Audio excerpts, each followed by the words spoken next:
بتوصلك رسالة القبول، مبروك اتقبلت ودخلت كلية الحاسبات والمعلومات.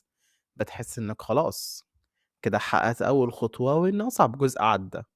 لكن أول ما تدخل الجامعة تبدأ تحس بحاجة غريبة، بدل ما تلاقي طريق واضح تلاقي نفسك واقف في فراغ كبير، مشتت، مفيش خطة، مفيش اتجاه، بس محاضرات وسكاشن مش أكتر.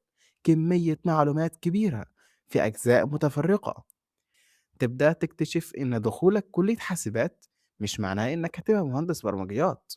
غالبا هتلاقي نفسك لوحدك بتحاول تفهم كل حاجة بنفسك. المشكلة هنا مش فيك، المشكلة إن في فجوة كبيرة جدا ما بين اللي بتدرسه واللي سوق العمل محتاجه فعلا. الجامعة بتركز على النظري لكن السوق عايز منك مهارات عملية، شغل جماعي، وبيئة شبه الشركات. وهنا بتظهر المشكلة الحقيقية. أي طالب لوحده بيقع في 4 مشاكل أساسية: مفيش مهارات عملية، مفيش مشاريع حقيقية، مفيش علاقات، ومفيش خبرة. الشهادة لوحدها مش هتحل كل ده. علشان كده في 2023 طالب في سنة تالتة اسمه عبد الرحمن سعد وصل لنفس النقطة دي واكتشف إن الطريق التقليدي مش كفاية، فقرر يعمل حاجة مختلفة. قرر يبني مجتمع يساعد أي طالب يبدأ صح. ومن هنا بدأ مجتمع الهيلبرز. هيلبرز مش مجرد جروب أو مبادرة، ده نظام كامل معمول مخصوص عشان خاطر يسد الفجوة دي.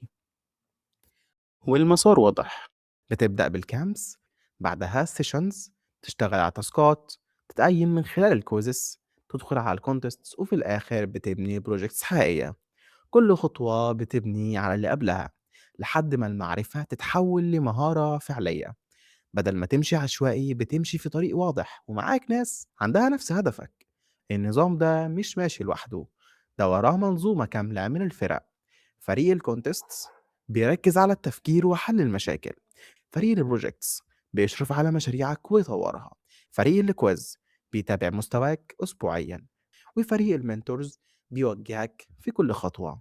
فريق الاتش ار بينظم الدنيا كلها ويتابع الالتزام. فريق الميديا بيعرض شغل المجتمع ويوصل فكرته.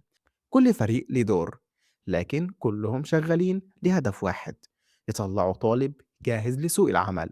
ومع الوقت بتبدأ تبني مهاراتك وتشتغل على مشاريع، تتعامل مع التيم، وتفهم بيئة الشغل الحقيقية.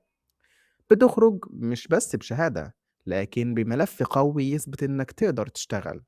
وده الفرق الحقيقي. بدل ما تفضل تايه وبدل ما تعتمد على نفسك بس، بيبقى حواليك نظام يساعدك تتطور.